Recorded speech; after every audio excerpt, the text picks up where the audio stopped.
Private স্কুলত পৰীক্ষা নহ'ব আৰু হায়াৰ ছেকেণ্ডেৰী মেট্ৰিক দুইটাই চৰকাৰী স্কুলতে অনুষ্ঠিত হ'ব আৰু পৰীক্ষাৰ যিবিলাক নিৰীক্ষক ইনভিজিলেটৰ তেওঁলোকো আগে পিছে আমি প্ৰাইভেট বিদ্যালয়ৰ শিক্ষক শিক্ষয়িত্ৰীক আনো। এইবাৰ সিদ্ধান্ত লোৱা হৈছে যে প্ৰাইভেট স্কুলৰ শিক্ষক শিক্ষয়িত্ৰী নাথাকিব, কাৰণ ক'ৰবাত কিবা ভুল হ'লে প্ৰাইভেট স্কুলৰ শিক্ষক শিক্ষয়িত্ৰীৰ ওপৰত চৰকাৰৰ কৰ্তৃত্ব নাথাকে, আমি একশ্যনো ল'ব নোৱাৰোঁ।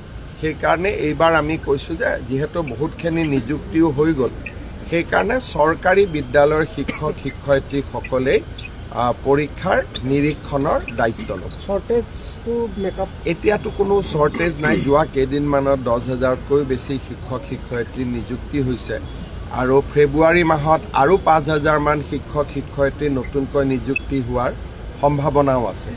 গতিকে মোৰ মতেদি শ্বৰ্টেজটো নায়েই, কোনোবা জিলাত ছাৰপ্লাছেই থাকিব পৰীক্ষাৰ কাৰণে। পঢ়োৱাৰ কথাটো বেলেগ, পৰীক্ষাৰ নিৰীক্ষণৰ কাৰণে যি শিক্ষক লাগিব অলপ বেছিকৈয়ে থাকিব।